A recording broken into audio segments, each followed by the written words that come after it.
Hey, everybody. Welcome to Career Launch Live. I'm Catherine McCord, your host. I am very excited about this episode because I have some really great people on with me. We are going to have Craig Fisher on with us. He is I'm sure most of you actually know who he is, but he actually runs several amazing HR/recruiting events in the state of Texas. We have Chengir Lee, who is in Canada, joining us, who has an awesome background working with employments and working with nonprofits and things like that. He's going to come on and share some insights with us. We have Michaela McCord, of course, for our awesome psychology segment. I'm really excited about what she has to say.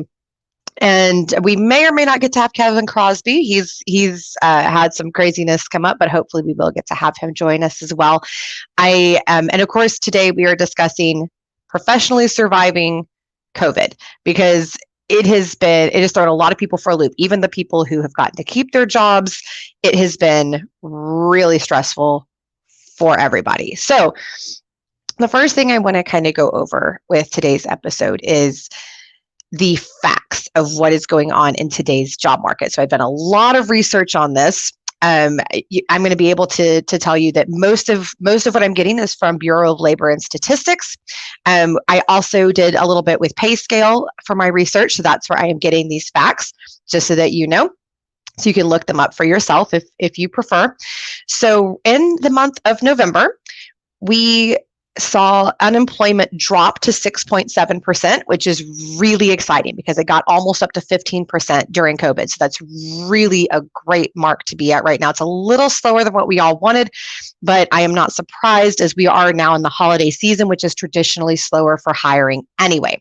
So again, where unemployment has dropped down to 6.7%. That's really exciting. That's only 3.2% higher than pre-COVID.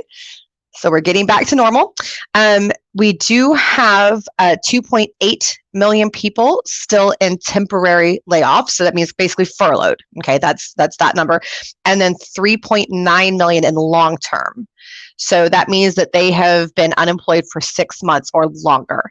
That is still a lot of people. Okay. So that's something to keep in mind, but it has increased by 385,000. I think that, and I've had some different people ask me why I think that's happening. I think there are several different reasons. We're actually going to talk to Craig Fisher about that one in just a little bit. I think part of it's the holiday season because hiring has slowed. And then there are some companies that tried really hard to make it through COVID and just didn't make it. So I think that's kind of what we're seeing. The good news is that should be kind of the final wave of that type of thing happening. Okay, but that's the really exciting part about that, is that it should just kind of be the peak. We should be at the final peak of that, and then it should start tapering off. Right now, one thing also to keep in mind. So kind of the good news is jobs are increasing. Okay, so jobs have gone up by a couple of 100,000 in terms of available jobs.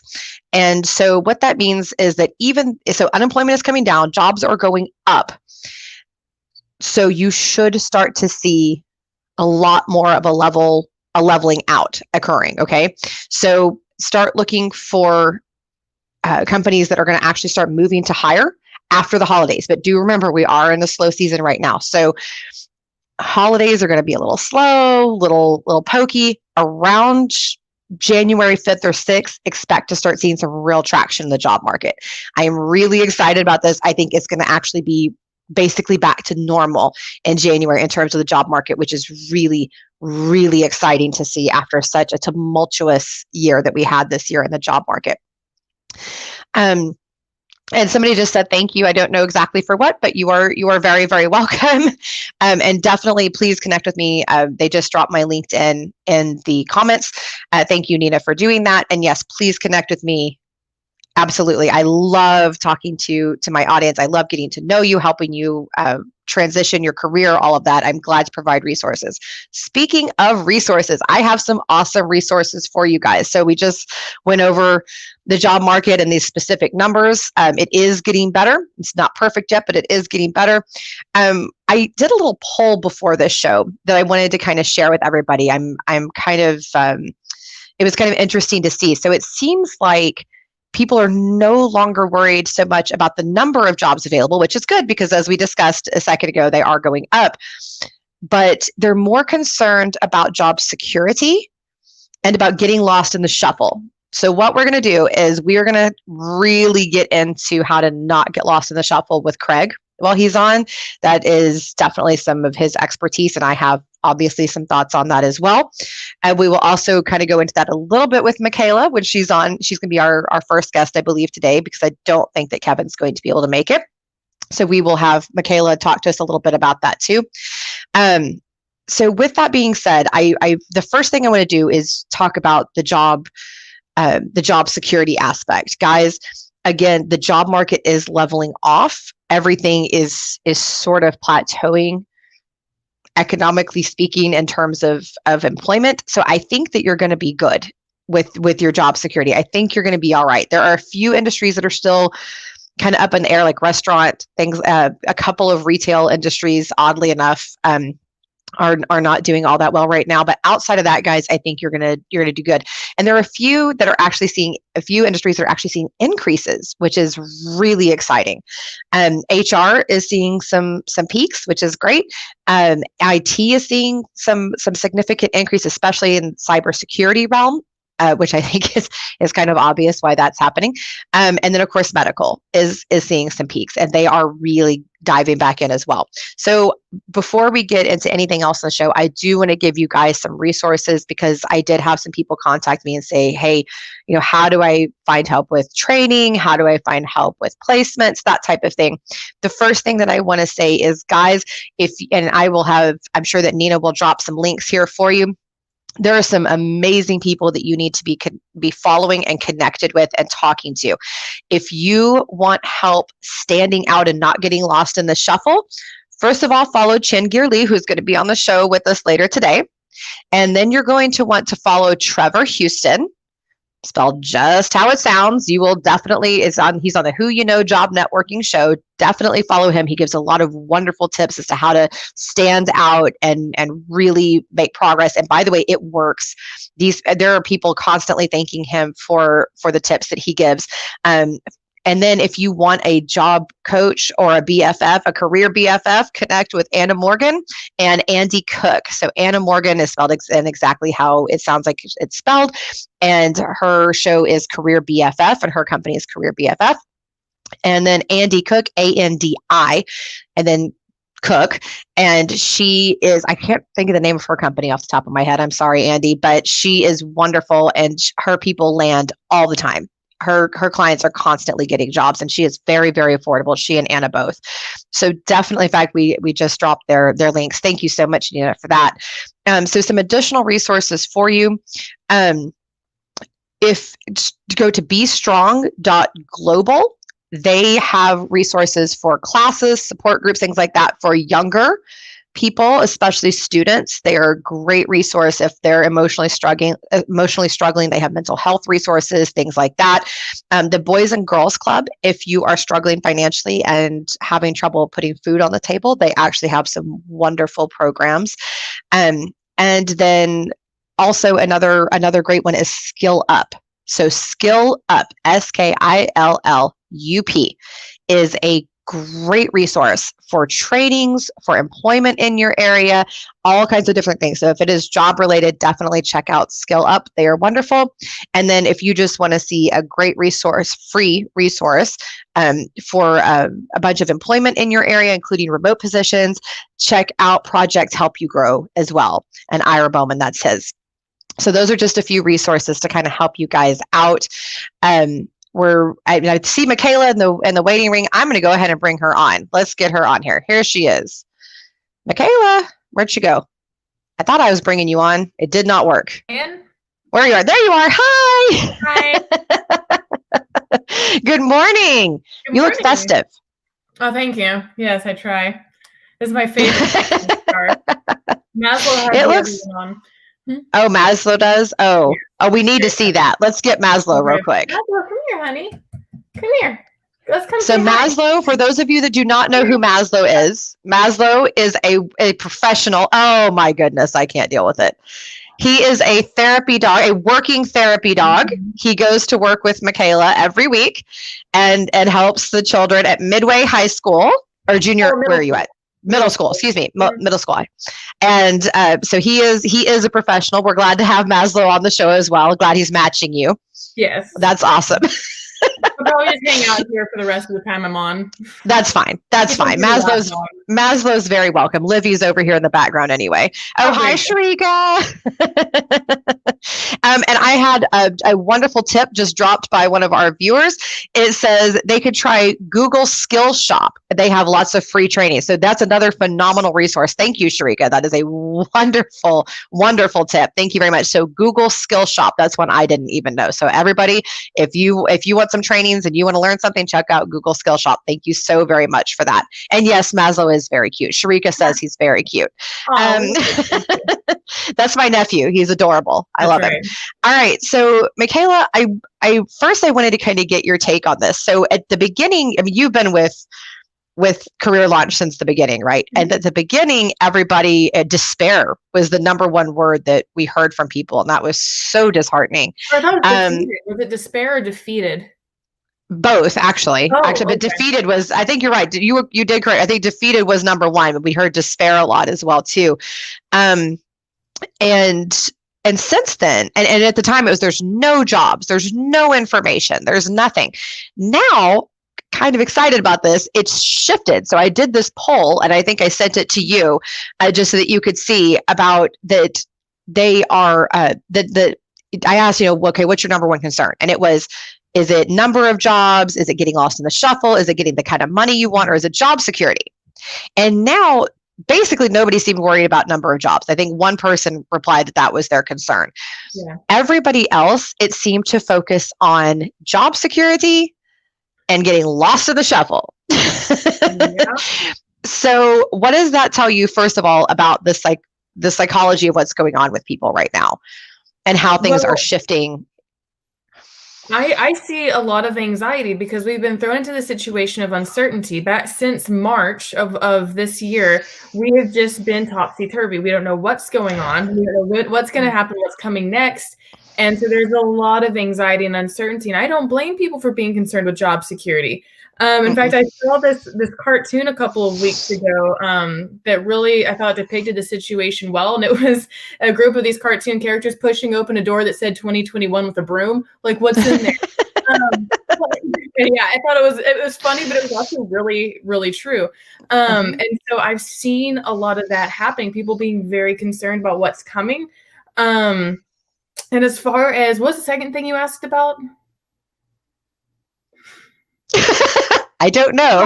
I know. They were talking about job security, and then the other thing that people were really focused on is getting lost in the shuffle. So being I'm just blending in with everyone else, all the other candidates out there. Well, I see the reasoning behind that is that there's probably a lot of people trying to re-enter the job market right now. And so I would imagine there'd be a lot of competition. And it makes sense to me that there'd be concern about being lost in the shuffle. So you were not on yet when I gave the stats for this. So our unemployment rate has dropped to 6.7. That's good.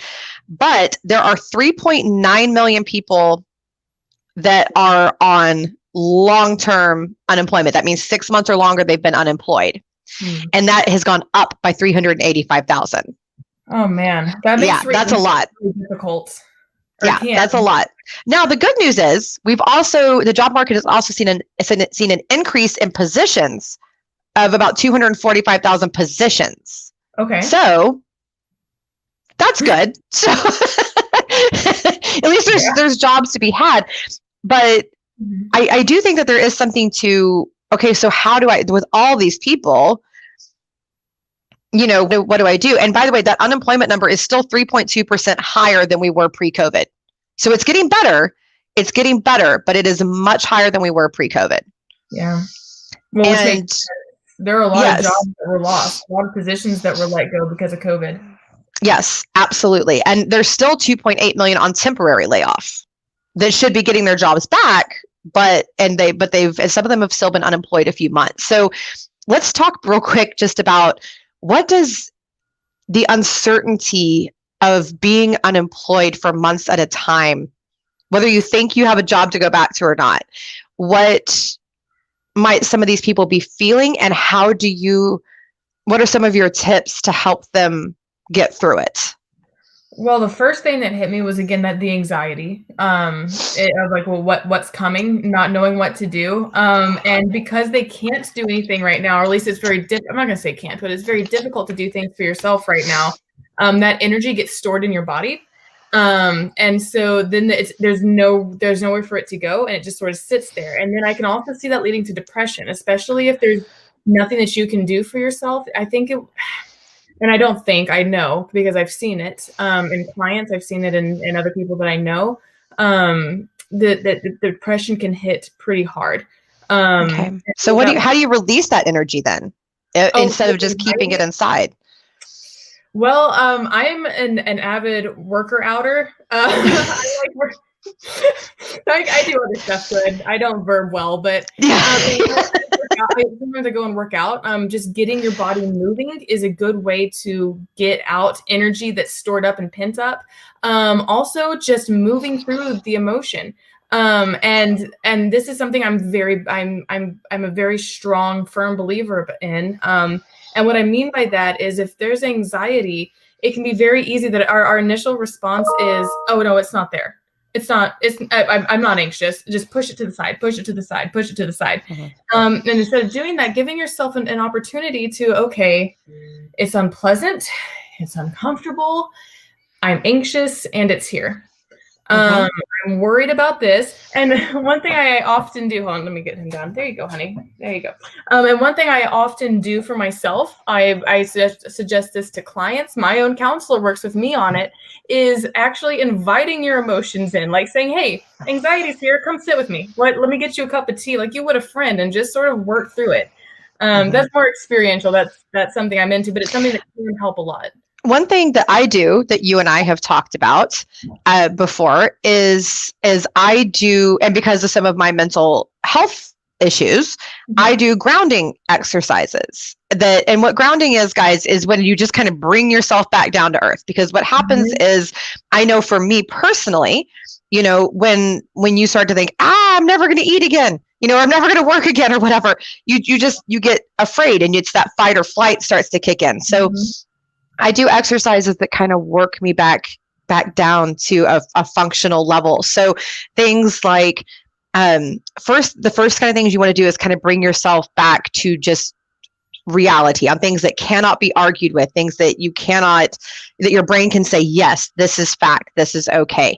So mm-hmm. I will look at something and say, that tree has green leaves, and this couch is very soft, and I have a glitter mm-hmm. stress ball thing, and I'll sit there and I'll focus on every sensation that's giving me, and it just mm-hmm. calms my brain down. And then what I'm able to do is find a solution, because then my brain has relaxed. It is in factual mode, not fight or flight anymore. And then I can look at the problem and go, oh, okay, this is a direction, and I'm going to take that. And that's mm-hmm. this is how I'm going to deal with that. That's a phenomenal way to ground yourself and to stay. Well, I very much am a follower of Buddhism. It's something mm-hmm. that in my personal counseling theory, it's laced within my personal counseling theory.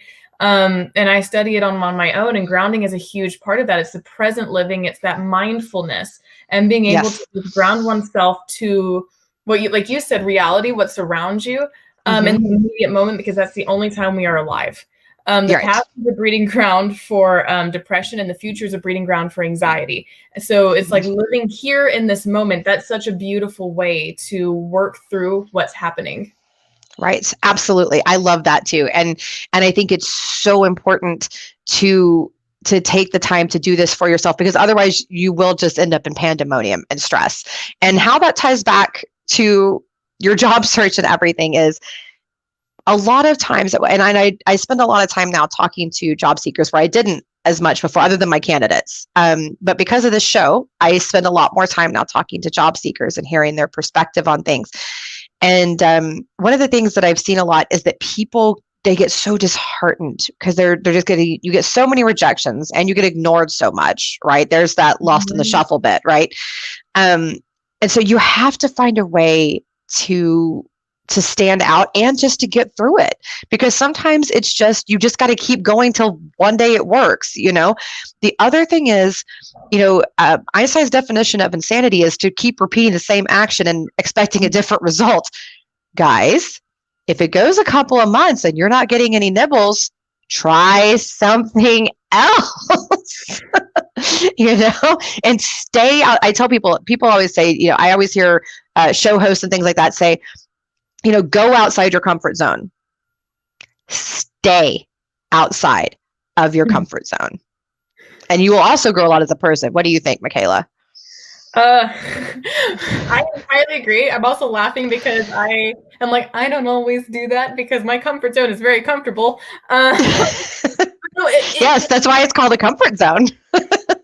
That checks out. But yeah, I think that especially in the professional world, when you're looking for jobs and trying to stand out, and like talking about that statistic that you took in your poll, Catherine, wanting to stand out amongst other people, or you're not wanting to get lost in the crowd, step outside your comfort zone. And stay there. Stay there until something works. That's actually a very good point, because what will start happening, something that I've done before, is like stick that foot out, stick the little toe in the water, and then it's like, oh, I tried it. Now I'm going to go back in my comfort zone. Someone can take that bite if they want. No. It's especially in the professional world, is about staying outside of that comfort zone. So I'm really glad you brought that up, Catherine.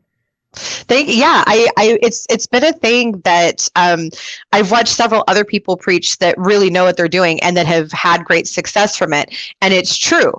Donnie Boyvan preaches it. Trevor Houston, Anna Morgan. She's always talking about that, and you just have to kind of just say, okay, well, this is just what I'm going to do. And I had Janice Downey on a couple episodes ago, and she was a candidate that had reached out to me and seen the show and wanted to talk and all this. And I said, at the end of our conversation, I said, I'm going to have you on my show. And she goes, oh no, no, I can't do that. She was wonderful. You saw her. She was fantastic. And not only that, it's the second we were done, she goes, I want to do it again. Mm-hmm. She blew it out of the water. I really enjoyed her segment. Yeah, she did. She was wonderful. And I always tell people, you'll be surprised what you're good at. You'll be surprised. Oh my God, I'm talented at this. I didn't know I could do this. I think since we're telling people to step outside their comfort zone, that maybe we should be nice and give them some ways in which to do that. Okay. All right. So let's start with you. What are your thoughts? Yes. So one of my leading struggles is anxiety. So if anyone understands not wanting to step out of your comfort zone, yours truly. Though I am also naturally blessed as being an extrovert. But as I've grown, I'm an introverted extrovert. Anyway, I digress. I think it's a matter of, like I said, I'm very big on mindfulness. So acknowledging that you're going to be anxious, it's going to be uncomfortable, and guess what? And you can still do it. It's not a matter of but you can still do it. It's very much you are anxious and you can still do it. You can. Yeah. You can do difficult things. And I mean that. I know that sounds silly. You can do difficult things. If you really, really, really want to have that job, if you really want to get that promotion, have that position, maintain your position, step outside of your comfort zone. It's going to be, like I said, it's going to be uncomfortable. I think it's just a matter of accepting that fact and working on your tolerance level. It's not going to be immediate. I'm not saying to just dive head first into 20-degree water. I'm saying, well, that would be impossible to be frozen, I'm guessing. Anyway, but I don't know when water freezes. I don't know. Science is not your major. That's okay. But you're right. You're right. Just it's not going to kill you. And here are some specific things, guys. Okay, so you want to get a job, you want to stand out, you don't want to get lost in the shuffle. Great. Okay, so here are a few things that you could do to not get lost in the shuffle. It's the holiday season. Send out holiday cards, even e-cards, and don't make them all about hire me, hire me, hire me. Just say, hey, how you doing? Happy holidays. And then just sign it. Sincerely, your candidate hopeful, or your employment hopeful, Michaela McCord, or whoever you are, and just do that. That's a great idea. Yeah, make some videos of your, some professional videos and, just introducing yourself, talking about something that makes you passionate, send those off to hiring managers. I know several people who have gotten interviews that way. Try to get on Career Launch. There you go. No, seriously, in all sincerity, get on podcasts, whether it's my show, whether go on the Who You Know Job Networking show, go on Yes, and get a copy of that clip and use it. And not only that, you never know what's going to come. I've had people come on this show, and this show is not intended for this, and they would get job offers right from being on my show. You've gotten, hold on, sorry, technical glitch. You've gotten clients for your marketing videos and stuff like that from my show. It happens. And by the way, she did make our intro video, and she also made our exit video. So just throwing that on out there, guys. But it's it really is one of those things. Get out there and get exposure. Let people see you as an expert, because when people see you as an expert, they want you to come work for them. That's just how it is. It works every single time. Get on here and sell yourself. Yeah, get on here and go, hey, I'm awesome. And you don't have to just sit there and pitch yourself. You could just show off what you know, and it'll work. If you work in IT, if you work in IT, go be on an IT podcast. If you're in HR, find an HR podcast. If you're in sales, there are so many sales podcasts, you guys. So many. Go be on one. Go be on a couple of them. Talk about it. Host. Oh, another one. This is a great one. Host your own events. Ooh. It is not that hard, guys. I promise you. I've done it. It's not that hard. Just get on LinkedIn, create an event, start inviting your contacts, and have a couple of people that you know that are real smart and have something to say, hop on with you. Voila. That's what I did with the first career launch. Michaela knows. That darn thing was. It's just how you start building. You start small and then build. It's work. I'm not going to sugarcoat it. It's a lot of work, Catherine. I know how much work you put into this. Yeah. And look at how big it's grown. So I think that speaks for itself.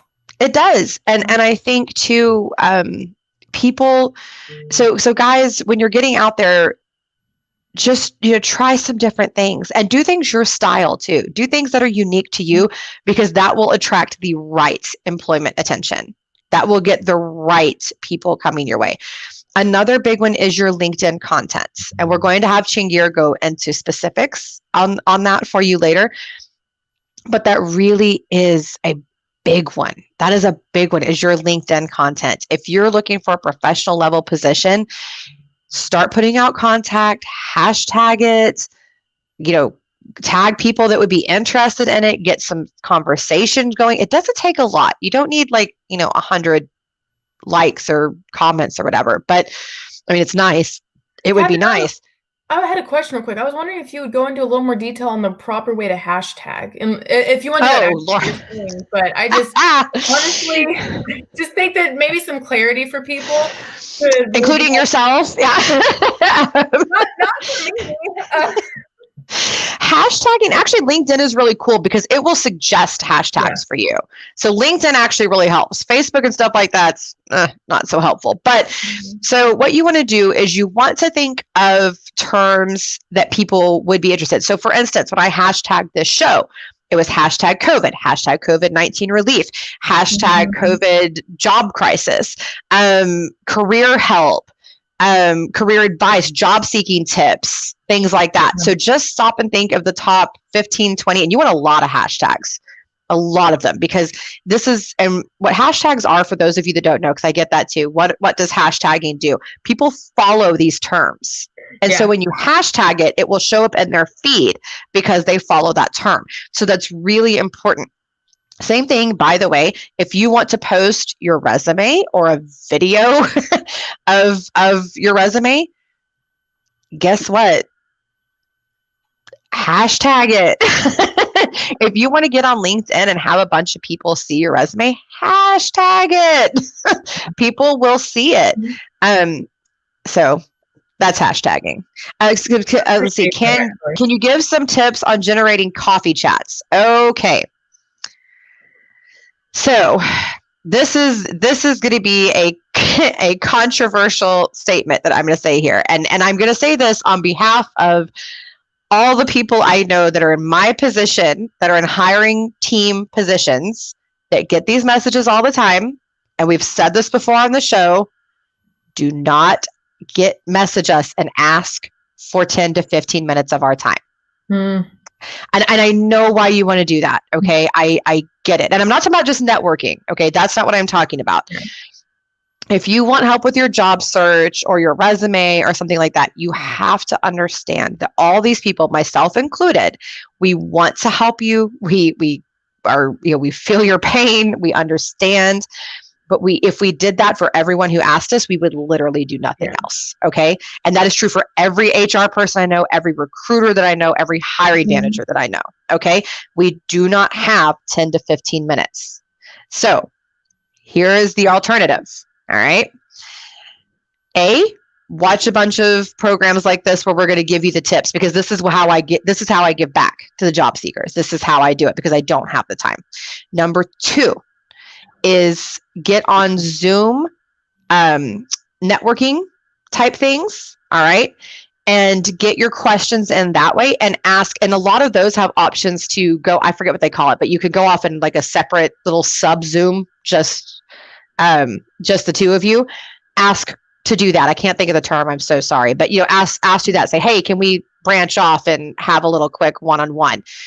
Do that. So go on the Zoom meetings that are like networking events and do that. Watch programs like this. And then if you have just a few real specific questions, shoot those over via LinkedIn.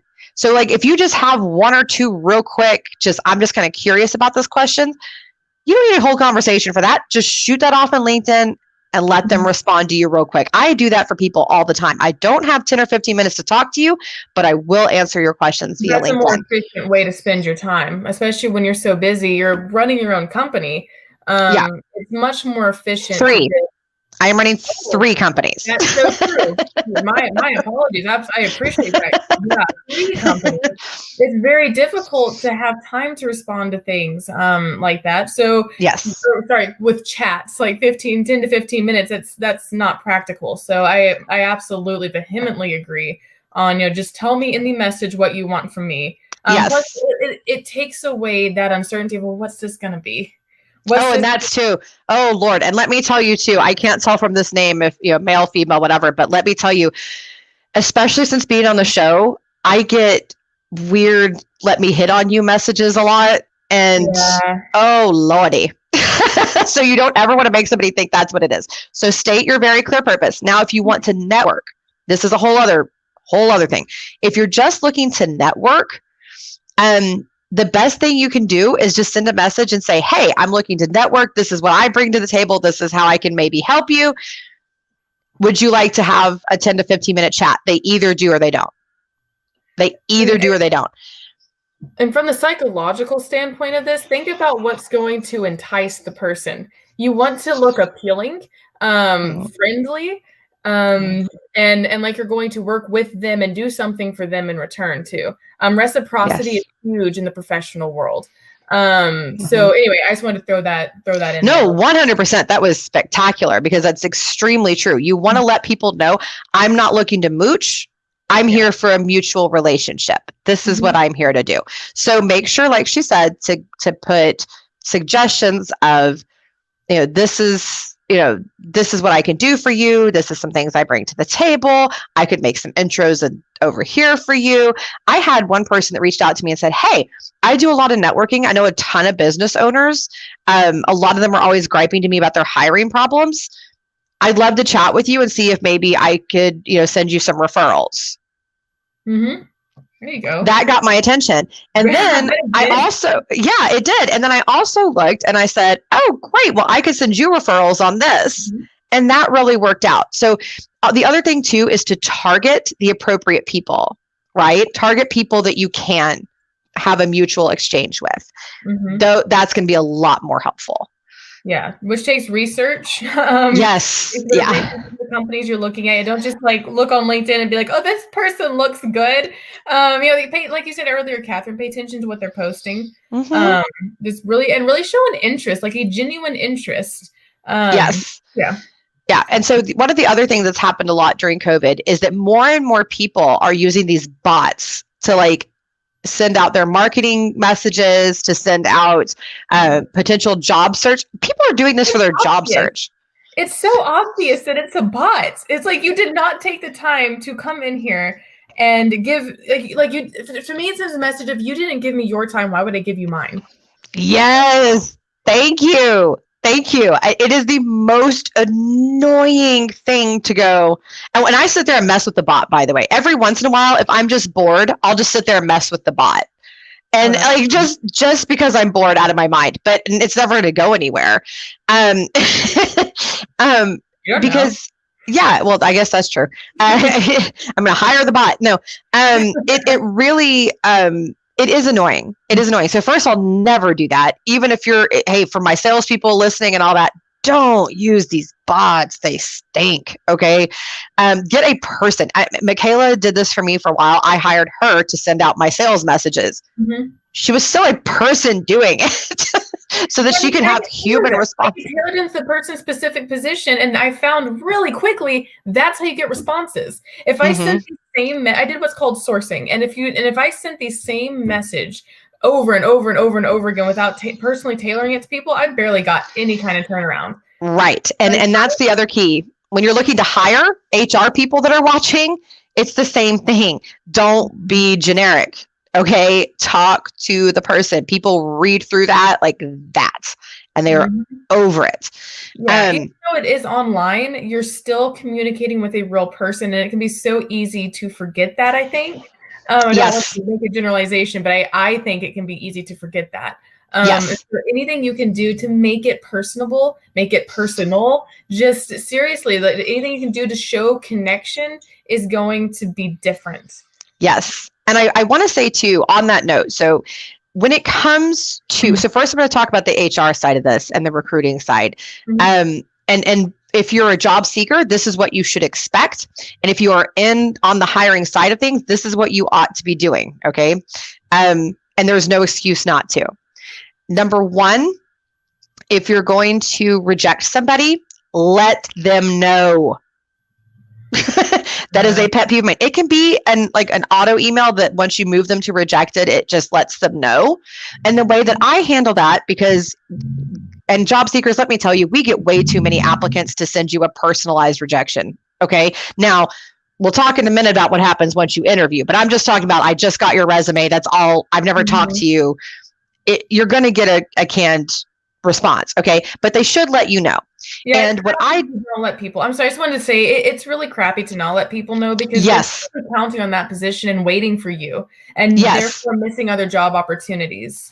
Well, and even if they're not waiting, which they should not be, job seekers never put all your eggs in one basket, it still leaves them hanging, and that's not a cool feeling. So let them know. And what I do with my messages is I say, just, hey, you didn't get it. If you want specific feedback, reply to this email and I will I will give you specifics. And a few people take me up on it, and I give them the specifics. This is why you were not chosen. And, so I leave it up to them. Do you want the specifics or do you not? So number one, people on the hiring side, let them know if you're not going to hire them. And do not ever tell somebody you're going to call them or get back to them by a certain time frame and then not do it. Again, just come on. Just be That's a lack of professionalism. That's what that is. And if you're wanting to hire people who are professional, then you better be doing that yourself. Yes, thank you. This is, and by the way, Michaela is not only working in psychology and counseling, she also has worked for me in the recruiting space, so she knows what she's talking about. Okay. Well, our mother's been in the recruiting field for over 20 years now, so. More than that, before I was born. So yeah, really long time. How long ago that was? A real long time though, several decades. So, but it really is true. You interact with these people, tell them what's going on. And if you have interviewed somebody and you send them a canned rejection, that is so shitty. And I hardly ever cuss on this show, but I'm going to put that on out there. That is shitty. Do not do that. Reach out to them, let them know what's up, let them know what's happening. Now, sometimes, if you're a recruiter, you can't help that your client's taking forever. You can still reach out and let the candidate know, I am working on it. I will be back with you. I promise you. Now on the candidate side, job seekers. All right. So I know, guys, right now with COVID especially, there has been a lot of delay in jobs, right? You apply, you go through this ridiculous interview process, and then just nothing, crickets. And I've had a lot of job seekers ask me, well, what do I do? What do I do with this? It's happening now more than has ever happened before. Okay. Number one, be patient. A lot of these guys were furloughed and all that, just like you. Sometimes hiring teams are just suddenly dispersed. So that could have been kind of what's going on. So send a follow-up email if you, immediately after your interview. Send another one a few days later. Don't give them a chance to forget you. Yes, and then wait like 2 weeks, and then send one more, and then you're done. Yeah. You know what? At that point, after that, but do not contact them every single day. That makes you a bugaboo. Do not bug people. They will not like you. That gets annoying at that point. Yes, it does. It does. So just, use a timeline, be professional. One thing too, guys, if you want to stand out, if you want to really, just wow people, I will give you a little secret. Okay. This is something that a lot of hired people won't tell you. People tell you, oh, it's all about your resume. Oh, it's about how well you answered this question, that question. Let me tell you how you really get hired. Make them like you. Yeah. Oh, yeah. That is it. I have taken jobs from more qualified people because I made people like me. I have hired people that I liked over people that I didn't. When people think I could seriously work with this person every day, that goes a lot further than anything else, because there's a lot of things in jobs that can be trained, right? Oh, yeah. And you can have the best resume and show up and totally turn them off with your personality. Oh, yeah. It's conceited, self-absorbed. You're obviously not going to work with anybody else. Well, yeah, if you show up with like a bright, bubbly person, well, maybe not bubbly, that's me. Anyway, if you show up and they're drawn to your personality, that's gonna go so far. That has worked for me and Catherine, so many times. Yes.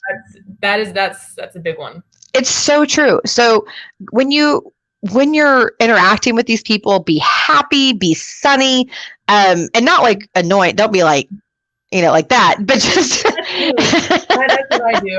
And yes, Sharika, that is exactly why you were hired. Thank you for saying that. So I have an unusual way to hire my staff. I just sit down and I kind of just get to know them. Mm-hmm. All right, tell me about you. Tell me all about you. And when I met Sharika, she was a security guard. And I was like, this girl is way too bright to be just standing around guarding a door somewhere, whatever it was she was guarding. I don't remember.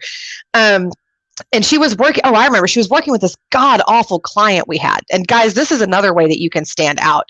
If there's a company that you really want to get into and things like that, kind of hear this story and apply it to your situation. So she was working with this god awful client. He was the rudest person I have ever seen work with other people. And she just let it roll off. That's some strength. Yeah, you want to insult me personally? Meh. No big deal. And then came in and just was laughing about it with everybody. It just had humor about it. It just, whatever. Because she said what he was upset about had nothing to do with me. There you go. So I'm just going to let it roll off.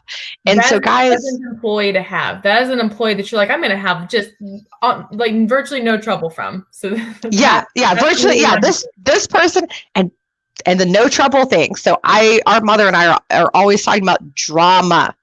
Guys, if you come across like you are going to create problems, and let me tell you how you do that in the job interview process. Okay. You think everything's about you. Hey, can you do a Google Hangout interview? Well, I use Zoom. I didn't ask you that. No, you better learn how to use Google Hangout. Yeah, figure it out. You come time to negotiate, and you're just ridiculous with it. You just got all the things that you want to ask about. No.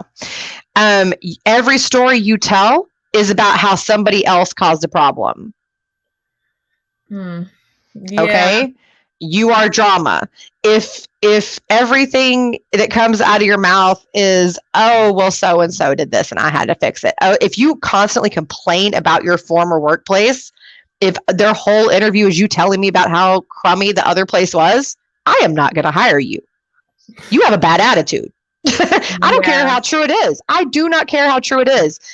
Focus on something else. Yeah, that's not a thing to do in an interview, guys. Do not sit there and bash your other company, because what's that going to tell the employer? That you're going to do the same thing about them. Well, and that your focus is wrong, because there's always something positive to be said. Always. Always, always, always, always. And you could focus on what you did that was great. You could focus on a manager that you really liked, a project that you really liked. Or even if it was a difficult environment to be in, focus on what you did in that environment, like how you survived in that environment. Maybe yes. you didn't mention necessarily that the environment was crappy. I mean, if you think, if you think, sure, why not? But just focus on the things that you did.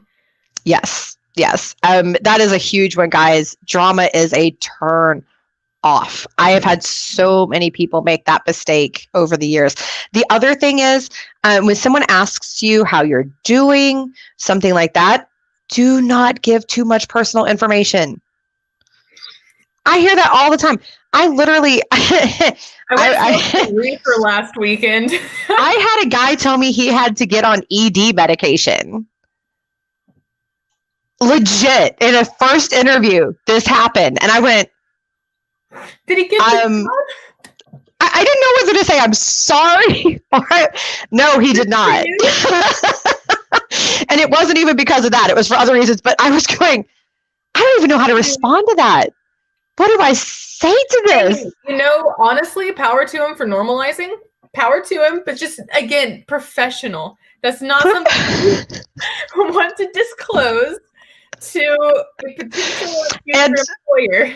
And on this note, guys, so we're talking about not getting lost in the shuffle and how to get a job and all that. So I do want to cover this. So I've been very open about mental health issues, right? And I have bipolar disorder, amongst a couple other random things. So it is okay to be comfortable with what you do, but know when and what you have, but know when to bring it up. Okay? Yeah. Don't right off the bat go, I'm bipolar or whatever it is. Because then it just shows it's too much of a fixation in your mind. Well, that and also it looks to them like you're setting them up for a lawsuit. Oh, you didn't hire me? Oh, it's because I told you I'm. That's a good point. Same thing with pregnant ladies. Anything like that, any medical disability that you have, don't bring that up initially. Yeah, I never thought about it from that standpoint. That might have been a projection on my part, because the one thing that I sometimes bring up to employers, sometimes, it's gotten a lot better now, so I usually don't have to, but that I've had a couple of head injuries, one of which was a traumatic head injury. And so I get a little quirky every now and then. Now I've learned how to manage it beautifully. I really have. But on occasion, one of my sites right now that I'm placed at for counseling and for my internship, I forgot that I had told her, there's the head thing, that I had a brain injury. She brought it up. She's like, oh, is this something that affects like something happened in supervision? And I told her about something that happened with a client, and she was like, could that be related to your head injury? And I'm like, oh, I forgot that I told you about that. But it was good that I did. But yes. If I had said that in the interview process, like, oh, hey, I have a couple head injuries, you should probably Yeah. And if you have a situation where you need to ask in terms of I need to know, are you going to be okay that I have a weekly doctor's appointment? Are you going to be, you do need to let people know that, but not right off the bat. That's something to let them know around the offer time. Hey guys, by the way, I just want to give you a full heads up. Once a week, I do have to do this, but it's not a problem because XYZ. Okay. There. Yes. That's a contingency plan. That's good. Bring them something that you can do about it. Yes. Yeah. Hey, I have this, but this is how I work around it. So just don't even worry about it. But it is just a heads up. And by the way, Sharika said, AJ said, hi. Hi, AJ. So AJ is my favorite little entrepreneur in the whole wide world. This child had a business at, I believe, 7 years old was when he started his first business, got his little permits and everything. Yeah, he's an amazing child. He's the one I used to leave in charge of my department when he was 5 years old. This is not a joke, guys. I left a 5-year-old in charge of 20 some odd adults, and he rocked it. He would call me with little reports, like reports about everybody, tell me everybody's productivity. This dude, one day, successful. AJ Harvey, one day we are all going to be working for him, just so that everybody knows. Bring him on the show. You need to let him talk about his business. Oh, he will be. Our next entrepreneurship episode, yeah, best believe that little boy is going to be on it.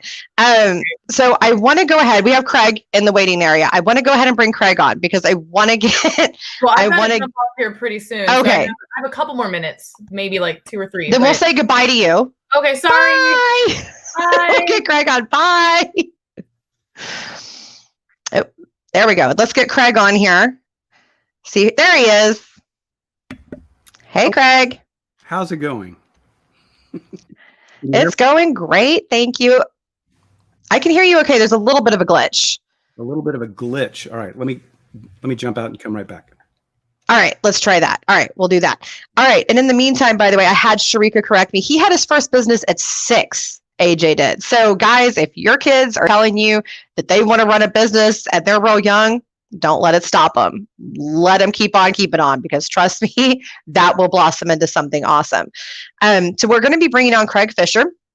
So Craig's amazing. He's done a lot of fantastic events surrounding recruiting and HR. He's just joined on as an executive with a startup that's very, very exciting. I will let him tell you all about that when he gets back on. And he has a lot of really amazing things going on with him. I think, by the way, oh, here he comes again. Let's go ahead and get him back on. Let's see. I'm back. You're back, and now we can hear you. It works. Okay. All right. So I was just telling our audience that you've had an exciting career change very recently. You've jumped on with an awesome new startup. Can you tell us, first of all, a little bit about that? Yeah, absolutely. So a software company called knack.io asked me to help kind of direct their operations and amplify their brand and make introductions and help drive revenue for their organization. And, you know, I do other things, but this looked like a good opportunity to kind of shake things up in the industry for the way engineers are able to find accurate jobs on job sites and career sites and things like that. They get deluged with jobs that aren't the right thing. Right. This is a matching platform that does a really good job of getting accurate jobs into the hands of engineers, and then accurate engineers into the hands of hiring managers. Which is awesome. I love it. I checked it out whenever you posted your exciting announcement, and I think it's great. It looks like a really cool platform. Yeah, it is. And it's beautiful. So the user experience is wonderful. Yes, I know. I'm as you know, I'm developing a technology right now too. I'm a little jealous of your UI. So they've done a wonderful job of it. So they really, really have. So I want to talk to you. So we're talking about surviving COVID, and we were just talking about some of the things to do and not do during the interview process. But one of the things I really specifically wanted to talk to you about is right now with COVID, there's this huge idea that, oh, I just can't get a job because of COVID. Oh, I can't, there's just too many people. There's just this or that. What's your response to that? Yeah, so that's a stigma. Stigmas are good only for people that care about them. I like that. So, right, I mean, you can get a job.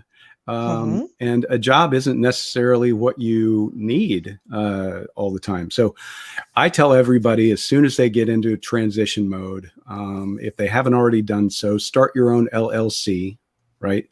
And then start doing some work in the industry that you want to work in, right? Do some research about the companies you'd like to work for or do projects for, and publish that data right? And like, for instance, here's some of the things that I do. So I do employer brand strategy for companies. And so part of that is doing an audit on their employer brand, their reputation management, all that stuff. And then I compare it against, 5 competitors. And that's the basis. That's where we start. Here's your perception in the market now, your share of voice in each of the regions where you're trying to recruit and attract people. Do something like that.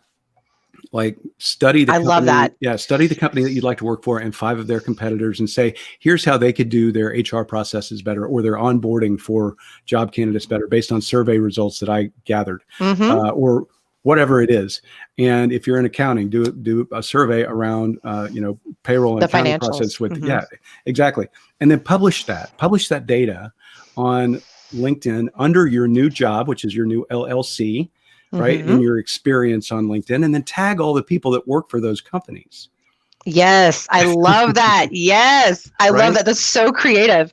The people I like that you that. want to do the work for, show them what value you could bring. Yes. And before you know it, your friends will be reaching out and saying, hey, could you do something like this for us? And you've got project number 1. Okay.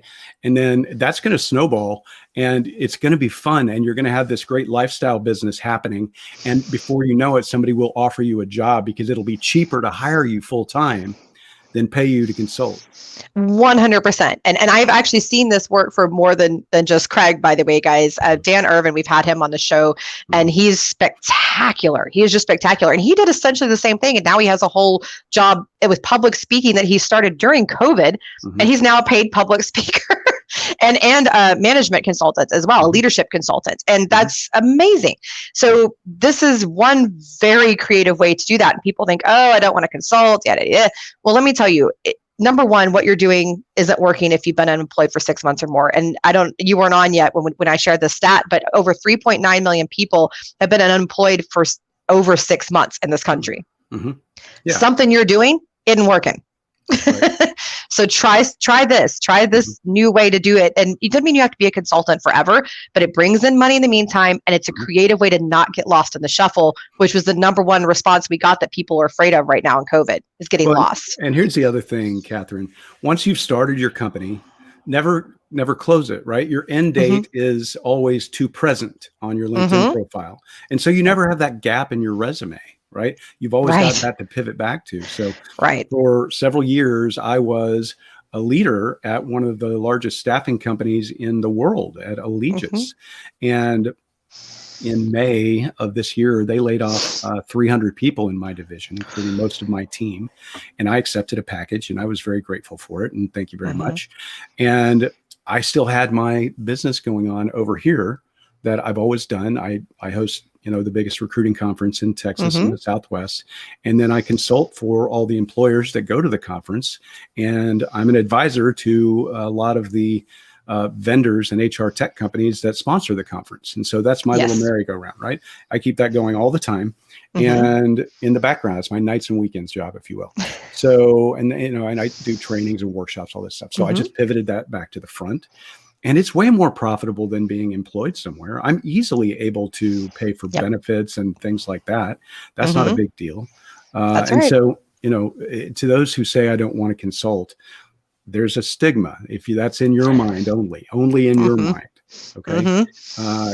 Don't have that break in your experience. And we talked about earlier with Michaela, don't only get outside of your comfort zone, stay outside your comfort zone. Absolutely. That's how you grow. That's how you reach greatness in your career.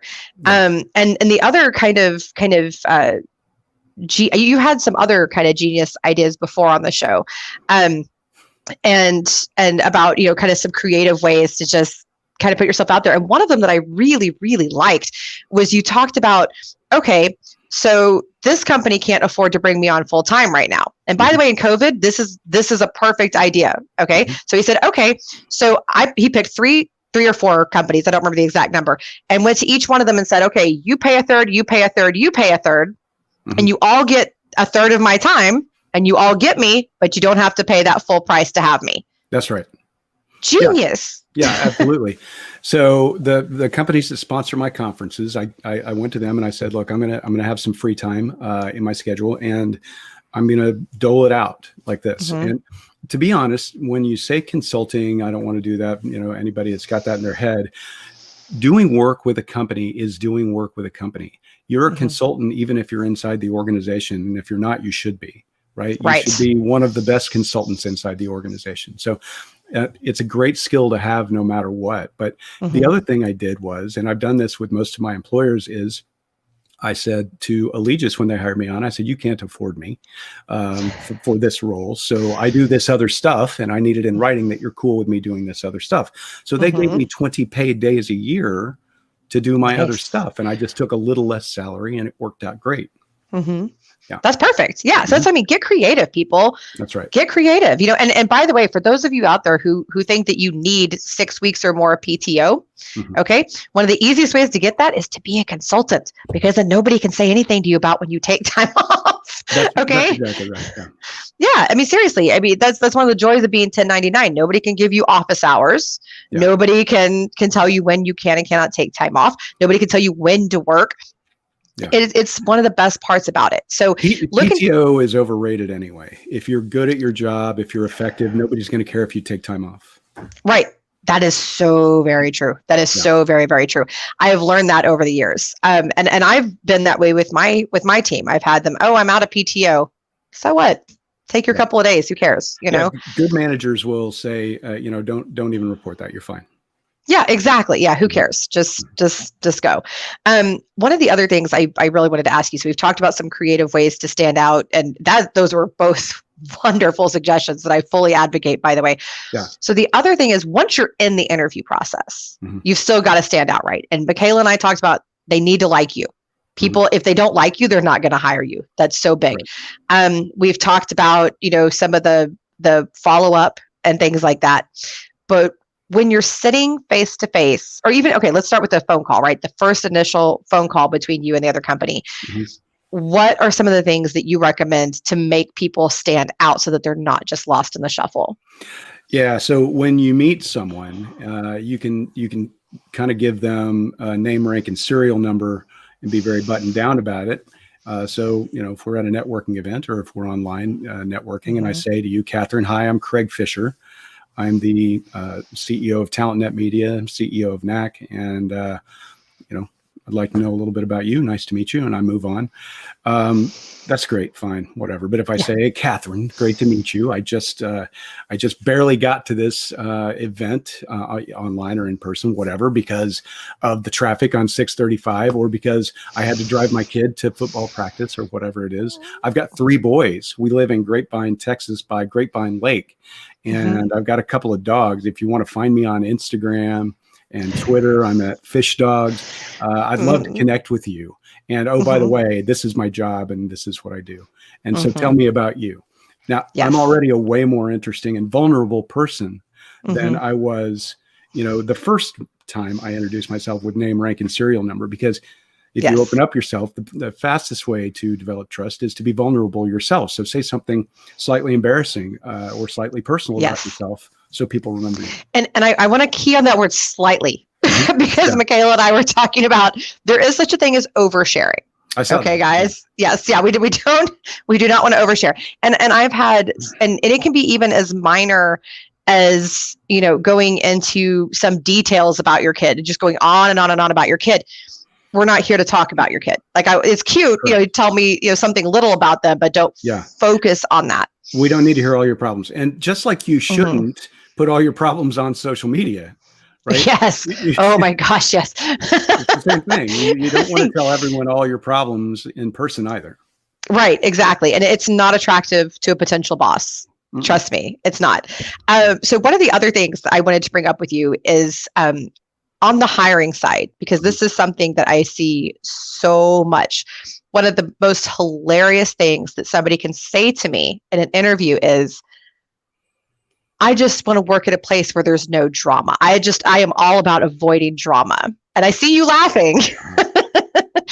So I want to see if your response to that statement is, or your mental response to that statement is the same as mine, because what that tells me is, oh, you're all about the drama. Correct. You are going to bring that drama. Yeah. I can tell you right here, I don't like drama. But I can't avoid drama because work is called work for a reason. It's if it was easy and fun, it would be called play. Yes. Yes. Yeah. And there's going to be tough times and all that. But when you say something like that to a potential employer, what you are saying is that is my focus. And I can't, I'm going to be watching for drama everywhere. Yeah, everywhere. And that's not an attractive. Right. No. So when you're saying things, folks, think about how it's perceived. How is this going to be? Test this out on some people. Say, hey, if I said this to you, how would that sound to you? Yeah. So I mean, a better thing to say would be, I meet challenges head on, and I like to jump through walls and over walls. I don't have to go around them. Yes, I like that. Through walls and over walls, because that's exactly it. You want somebody that will rise to a challenge, that no matter what. I was talking about Sharika, who's watching right now, and when I first met her, the reason I brought her onto my team is she'd been placed with the most god awful clients. And he was rude and nasty, and he would just personally insult her. And she just let it bloop, and just kept on doing her job and kicking butt. Yeah. And I said, I need this girl on my staff. I have to have her. Sometimes you have to do that, right? And, in your own house, you have to do that sometimes. Just right. Yeah. Right. Keep focus on the big picture. Just focus. And I'm, by the way, I'm not advocating for staying with a boss that treats you that way. I just want to throw that out there. I am not advocating for letting anybody treat you that way. Right. So the other part, as we're recovering from COVID, because there's, so we got to get a job. So it is a stigma. Don't worry, guys. There are jobs out there. The job market is increasing. You can get a job. We've kind of talked about some creative ways to get through that, and to stand out and all of that. But I want to know too, because I have a lot of people telling me I can't get past anything because people see my age or they see this or that, and I can't get over that hump.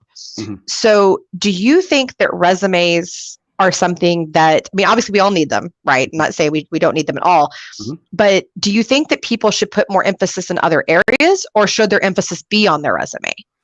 Well, okay. So first of all, there's a lot of people who believe that the traditional resume is going away. Okay. And I kind of agree with that. I do too. The resume I presented to Allegis when they reached out to me was really more of an infographic than it was a resume, and they loved it. The other thing is, I think if you prepare a statement, just like if you were going to submit yourself for a proposal to any company to do some project work, you wouldn't give them a resume. You'd give them highlights of your experience. Here's what I've done that pertains to what you're doing. That's very important and valuable. Here's how I overcame some challenges, right? That's also very important and valuable. Not that resumes are currently not in play. You do have to submit one at some point. But to get the interview and to get in front of a hiring manager, I think submitting your resume to a job description online is not very effective. I know it's not very effective because I work with all the companies that do the resume transcription in their applicant tracking system. And, I work with all the recruiters who don't look at that applicant tracking system at the candidates who've come in, right? They just build up in your inbox. Yeah. And so what if you had a way to take all those resumes and actually put them somewhere that could search and sort them and make them valuable to you based on a job description that you put in there? Well, that would be brilliant. But that doesn't really happen all the time right now. And so you need to network your way into a situation, right? Be visible online to the people who might want to hire you on a regular basis and show your thought leadership. There's so it's but funny. Don't call yourself a thought leader on LinkedIn, because nobody knows what that is. No, don't. And it's funny. I'm almost sometimes insulted when people call me, "Oh, you're an influencer on LinkedIn." Okay, great. Well, okay.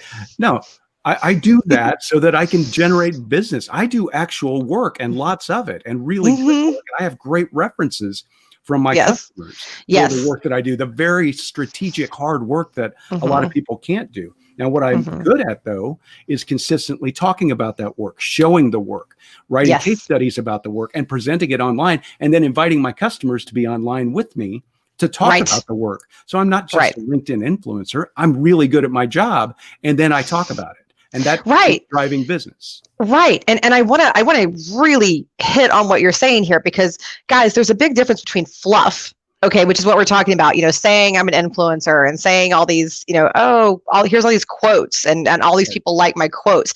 Nobody cares. Okay. That's not what we're talking about here. Substance and really showcasing what you can do professionally. That's what you want to be doing on your resume. Right. And then also on your LinkedIn and in your networking. And if you're not on LinkedIn and really blowing it up, and if you're not out there networking, you are doing yourself a disservice. Okay. And I understand COVID, blah, blah, blah. There's tons of online networking where you can at least get yourself kind of out there. And then as soon as in-person is back in your area, start going. Okay.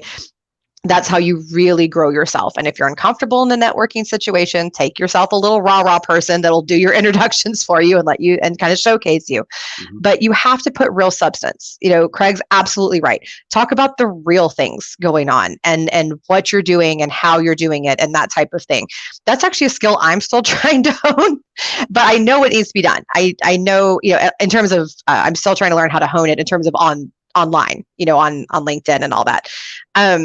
But it is important. You can't just be fluffy about it. You can't just, I'm a thought leader and I'm so smart. What does that mean? What do you do? Sound bites are only good for people who are desperate for, some kind of help, right?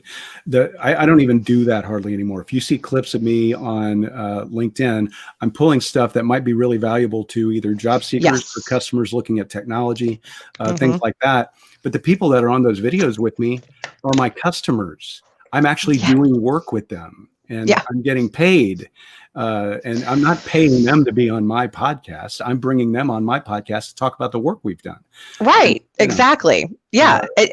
Substance is right. Yeah. Substance is everything. And guys, again, we talked about this earlier in the show.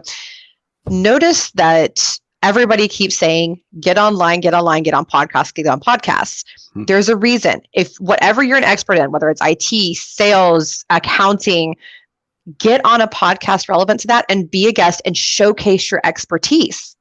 And then take that clip and put it out everywhere and send it to people. Yeah, there's a big difference between getting on someone's podcast and hiring a marketing firm to do marketing for you.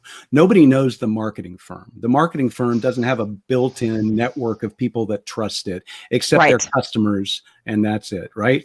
But people, individuals, absolutely have trust and networks built in. So you're generating trust from your own network and from whoever's network that you're online with. Yes. And that's far more valuable than any, marketing company you can pay to do that for you. 100%. We have a question from the audience. Organic.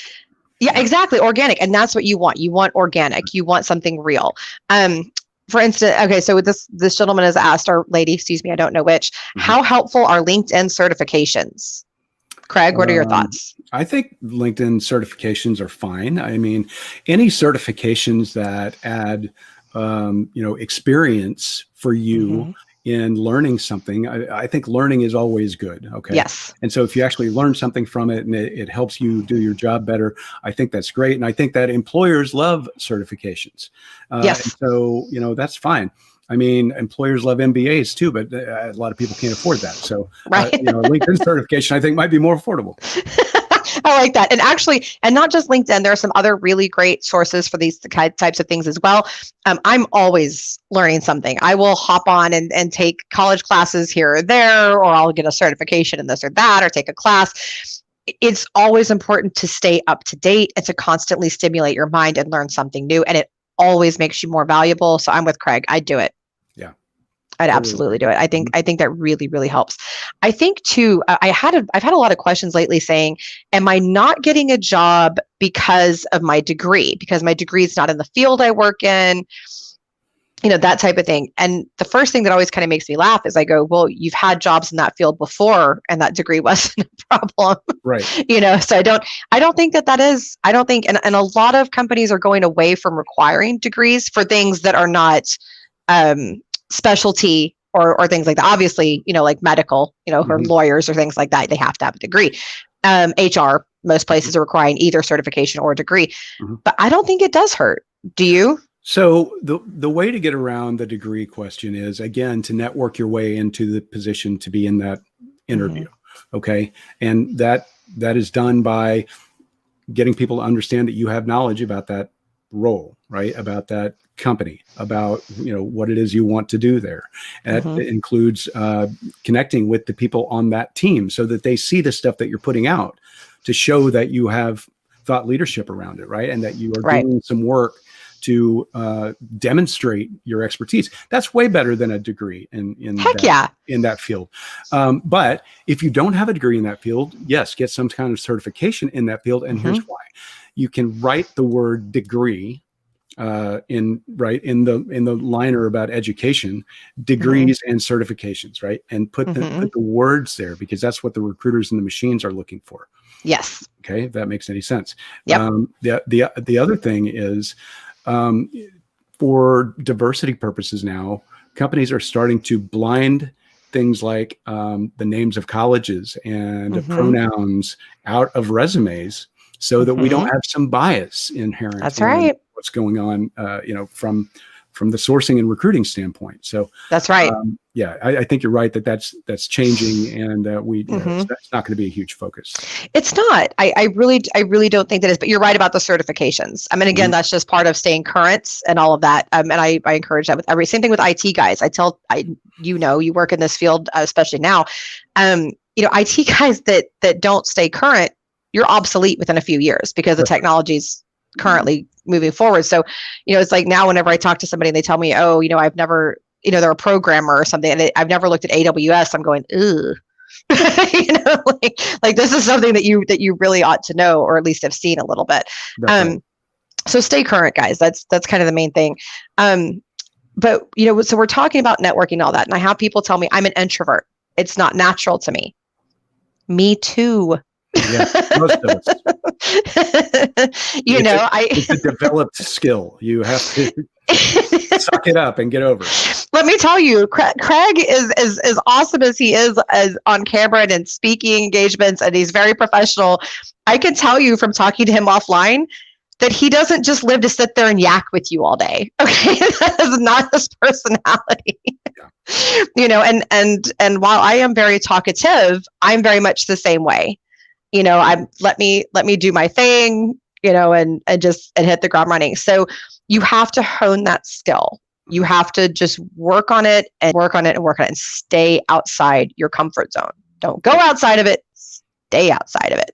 That's right. At all times. And be consistent. So one of those things, if you're going to do any of these things we're talking about, if you're going to start your LLC so that you always have a pivot, right? And post information about the research and work you're doing there on a regular basis to demonstrate your thought leadership, and then get online with people on podcasts and videos and things like that. Don't stop as soon as you get your next gig. Nope. And that's one of the biggest mistakes you can make. The reason I've had so much success over the years is because when I started this whole online journey, I said to myself, I want things to come to me. I want customers and job candidates and everything else. I used to own a staffing firm as well, to come to me. I want this to be an inbound thing. And the only way to do that is to constantly be putting outbound good information out in the world about the things that you know and the things that you've done that would help people understand how to do their job. Absolutely. Yeah. I think, and it's kind of like, I always laugh because, it's almost like a relationship, right? Because people think, when you're dating, you've got to do all these things and show off all that. Oh, I got married. Stop. And then they wonder why there's a problem in the marriage. It's the same thing.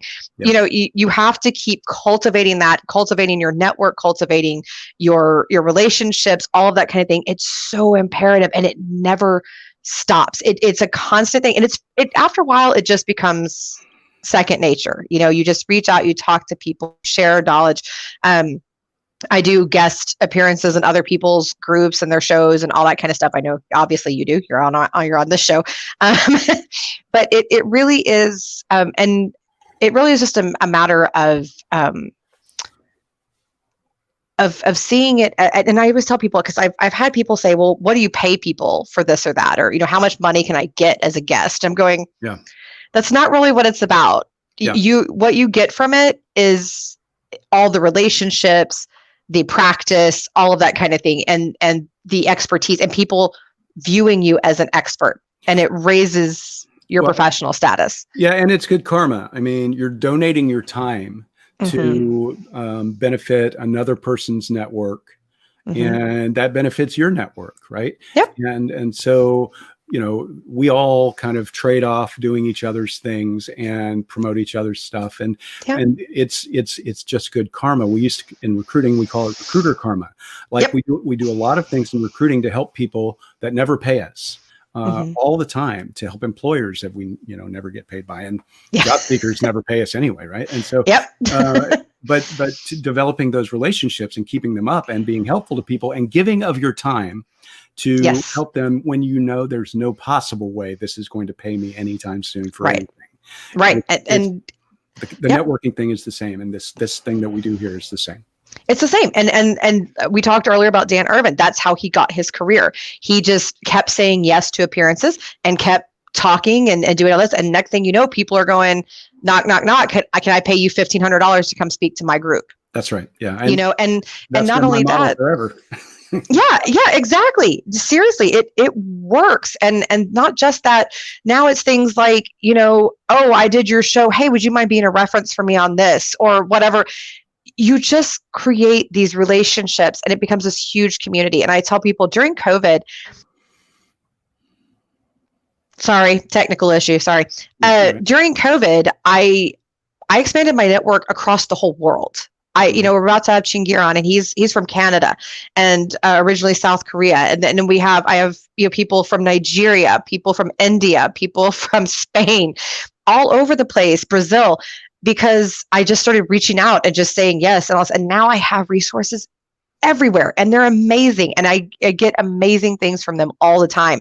And I learn from them, and I get new opportunities and new introductions. And through all of this, now I've been asked to speak at a big HR Disruptor Summit next year in June. These things work, guys. That's exactly how it works. And if you do adopt a kind of a global ideal and put your stuff out in different time zones and bring people on with you who are from other regions that can show your network how things are in South Africa or wherever, then there's you learning in the first place, right? And there's their networks that will also see it, because all these clips that we produce, everybody uses for their own purposes, right? And so in the early tens, I took a deal with Dice.com where they paid for me and a couple of my mates, Bill Borman and some other folks, to go around the world basically and put on these road shows for them. And it didn't pay a ton. It was a bit of a sacrifice on my part, but it paid off in ways I can't even begin to explain. And now I have a global network of people who are fans of what I do and love to hear the case studies of the projects that I do with big organizations. And that's the other thing, ladies and gentlemen. Please document your stuff. Write about it. Write a paper about it and attach it on your LinkedIn profile. Everything that I do and ever talk about is documented in a case study somewhere. Somebody says, prove that. I'm like, I did. Here it is. Yeah, here it is. Bam. Right? And I've got a whole website with links to all my case studies. And, you can attach a PDF right on your About section, About Me section on LinkedIn, or under any of your jobs, and just put links to all of the documentation of things that you've ever done. And keep a journal, right? Take screenshots every day of attaboys and customer things that they liked, and successes and results and outcomes, ROI. Keep that journal, keep it in an online Google document or whatever. So you can always, if somebody says, what have you done for me lately? Point to that. Bam. Say, here's all the things that I've done. That's right. And it's always being able to prove value, right? That's right. But then kind of the other thing that's just really that's really important to me too, that you kind of touched on as well, is so people are out there and they're paying attention to these influencers, as we talked about on LinkedIn and all that. One thing that gets on my nerves is I see a lot of facts posted. And you'll notice whenever I post a fact, I cite my source. You got to reference. I say, this is where I got this, just so that you can go look it up for yourself. Yeah. I never put out information. Even when we did the diversity and inclusion episode, I put out a lot of stats and all of that, and I cited every single source. It's, if somebody's not doing that, question it. Mm-hmm. Question it. Also look for originality. And now some of these people have been outed, but there were all these people, I won't go into names, that were considered big influencers, and all these job seekers were following them and just hanging on their every word. And they were copying from other people. They weren't even genuine. Look at their backgrounds and stop and think, what does somebody who's been a secretary for 20 years and in marketing for 2 know about recruiting? Yeah. When could they have done the work to understand what that is? Yeah, exactly. Look into these people before you start clinging on their every word, guys. Seriously, that's such a huge issue. And I don't mean their opinions, but if they're putting something out as fact, if they're trying to teach you something, make sure that they know what they're talking about first. So if I had a dime for every time I was plagiarized, it would be great banking. I would love that. That's why whenever I think you say something smart, I just share your post, because like that way everybody knows it's not me, it's Craig. Just sharing, right? That's right. But I do document my sources, and I also am original in a lot of these things, right? I do my own survey research, and I do work with these big organizations that give me data and say, yes, it's okay if you publish that. And here's another great way to document what you've done. So lots of times people say, oh, I've got a non-disclosure. I can't disclose that I worked with this company or XYZ. You know what? Turn the narrative around. Say, let's make a case study out of this so that the world knows the great work you, Mr. Customer, have done. So come on with me on my podcast or on a video, and let's absolutely show all the analyst community all the cool things that we've helped you do. Yes. Right? And if you're any good, the analyst community is going to pay attention. Right. Yeah. I love the qualifier. If you're any good. If. You got to do good work first. You do. That's very, very important. That's very, very important. So kind of the last thing I want to do with you, Craig, as we kind of wrap up here, because we've only got a few more minutes with you. And thank you so much for coming on early and sharing your time with us. I really appreciate it. Sometimes I love to talk to other recruiters about the ridiculous things that we all see. All right. Yeah. So I am going to kind of run through a few things that have happened to me lately. And I'd love to hear your thoughts on kind of any experiences you've had that are similar. Right. So I recently, and this one was completely new to me. I had somebody shoot me their resume and say, so how was he? I'm trying to think of the exact words, but basically it was just this basic introduction, hey, this is me, this is what I do. And I said, great, if I don't have anything, any openings for that, but, here's a couple of companies you might want to try. And then here's, and if I see anything, I'll let you know. Try to be very polite about it. He responds and goes, that's all you have to say to me? Yeah. So, first and foremost, we need a disclaimer everywhere that says recruiters don't find people jobs. Right. It's not what we do. No. I've spent so much time explaining that to people. I'm like, I wish I could. I know people that do that. Again, we've dropped some links to some phenomenal people that is their job. Andy Cook and Anna Morgan, love them to death. Yeah. But that's not what I do. No, the only time that happens is if somebody's already worked for you, you've placed them somewhere, they've done a contract with you, whatever, and they're in your stable and you can place them somewhere else. That's the only time that happens. Yes. Oh, yeah. And there have been rare occasions somebody sent me something and I happen to know another recruiter looking. Yeah. But that's kind of the exception, not the rule. There are some people that'll do an MVP type of thing, right? So if you get somebody really good, they'll go out and say, I've got a most valuable prospect for you, Mr. Employer. You should look at this person.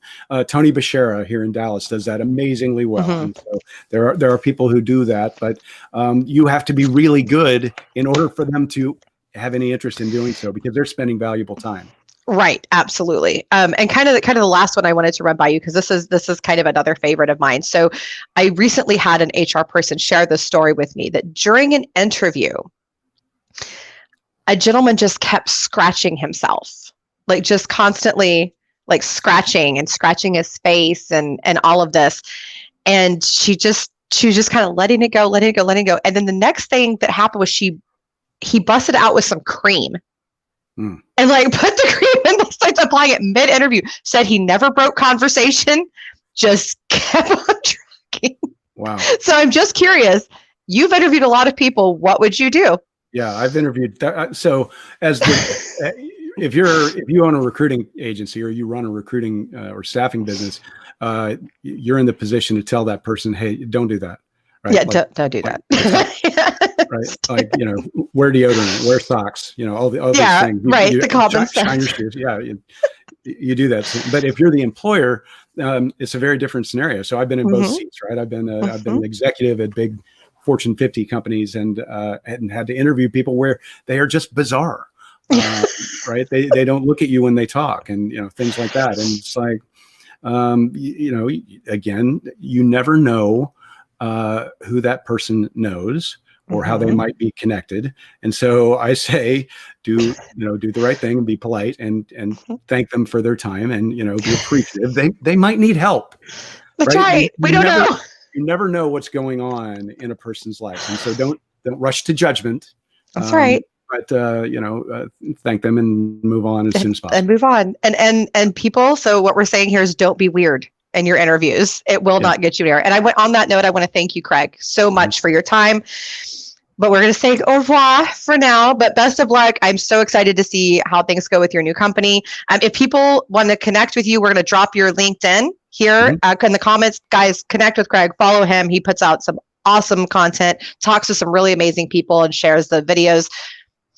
Thank you again. Thanks, Catherine. Good to see you. Good to see you too. Bye. And for our final guest, we're going to go ahead and bring on Shingir. I think he's in the wings. He was. Yep, there he is. He is right there. Hey. Hello. Hi, Catherine. Good to see you. Good to see you too. Yeah. I am so excited to have him on. So guys, you've heard me talk about that during COVID, I have started collecting people. That's part of how I have coped with COVID. And this is one of the people that I've collected. Thank you for having me. And I'm very excited about him because and he is here to talk to us today. So you've heard all of us say, network, brand yourself on LinkedIn and create all this content and all this. Well, a lot of that is understanding the people you're communicating with and understanding communication. And ultimately, guys, that's how we're going to get through COVID. Okay. With no matter what the issue is, whether it's personal, professional, communication is key. It is absolutely key. And understanding your audience and understanding how to cultivate relationships, not just, hey, how you doing, but really, truly cultivate those relationships. And that's what I want to talk to you about. But first, I want to ask you, so the other day we were on the phone and I heard a funny noise in the background. And it turns out that your wife is a flautist, which I find very fascinating. How is it going in Canada for musicians right now? Because I know that's been one of the industries that's been really struggling. Thank you. So how is it going? My wife is a professional flutist, and things were going actually really, really well. Because for those who are listening and watching, we are newcomers. I landed in Canada in October last year, right? And she was the first one who made the first money, right? So she got the first class. She's tutoring, giving private classes, and it was going okay. But after COVID, she went on vacation for several months, and right now slowly recovering. But as you probably monitoring the numbers, it's a second wave, so everything is kind of slow these days. It's slow for everyone. It's COVID. It's December. It's then 2020. Yeah. So. Yeah, it's been intense. I have a lot of friends and family that are musicians, and it has been really difficult for them. They're only just now, a lot of them, starting to get back to anything resembling professional work. And now with the second wave, it's kind of knocked it back a little bit again.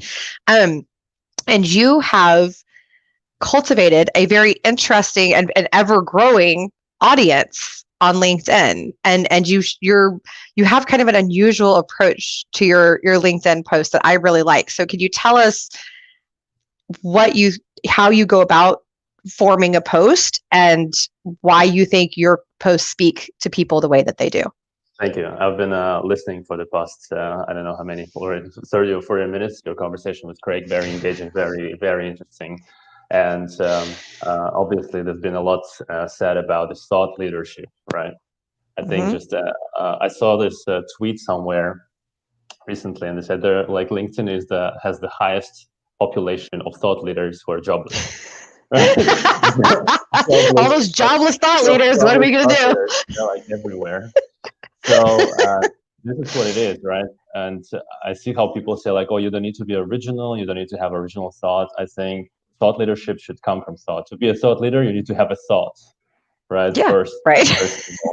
And it's not like, again, we've been talking about plagiarism. It's not about regurgitating the same content over and over, right? Like Albert Einstein said, creativity is intelligence having fun, right? Right. If you know some stuff like from different kind of sources and you can combine it in a new creative, innovative way, right? You can put it out there, and that's gonna be the creativity. People say, "Oh, that's kind of original." It's not original, right? You're just being creative. So, right. I like that. That's a good way. That's a good thing to remember. It's not necessarily original. It's a creative approach to something that we all either know or that's out there or whatever. It's just your own spin on it. Absolutely. So this is why I'm kind of keep returning every time that everything I put out there, that's not me, right? This is like the knowledge of many wise and smart people who actually have done the work. Like my job is to compile it in a new way, like, and maybe kind of give it a twist a little bit, right? Shake it. Right. Yeah. And serve it. And if it goes, right? Right. And go ahead. Yes, and another thing that I've been thinking on LinkedIn is also kind of another kind of a LinkedIn tweet, right? We are what the algorithm made us, and I can see like what people are trying to do there. Like, of course, everyone tells them in every corner, right? Personal brand is so important. Go and create your personal brand. So they're just creating personal brand just for the sake of it, right? Right. I can see people who are commenting under every post. Like for me, it's like, I don't know, it's like a dog running on the street, pissing under every tree. Right, it's not about. I'm sorry, like, about my analogy, right? But I like think, it's okay. Yeah, I think it's just you need to, as you said, right? I'm for the substance, right? Like our common friend Alif, right? Yeah, recently he posted a video on YouTube for his tour. He has a little picture. I think he made it himself, right, on the wall, right? Do you and you. Think like this authenticity. This is gonna drive this organic kind of engagement to you, right? This is when people like, and I guess this is kind of wrapping up my philosophy about the personal brand. There is no such thing as personal brand. There is a person, right? This is you. You put yourself out there, right?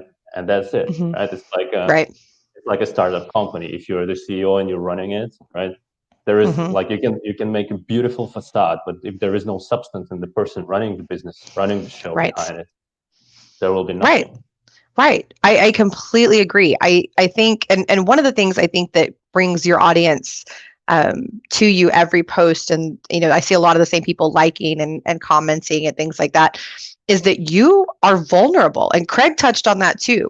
That being vulnerable, and again, don't be weird, don't share stuff that nobody wants to hear about, but you're vulnerable. You talk about the things really going on in your life, and you talk about your wife, or you'll talk about your something in the job, or a cool quote you saw and how that impacted you, or your childhood. You've talked about your childhood and tied that into deep personal lessons.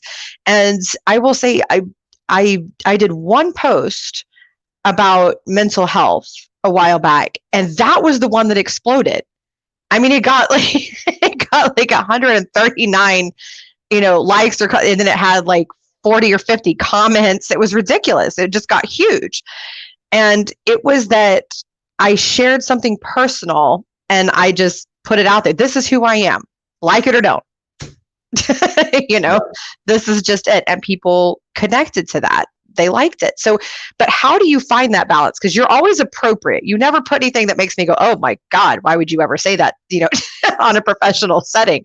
So you're personal, but you never make it awkward, is I guess the best way to say it. You never say anything that makes us go, ugh.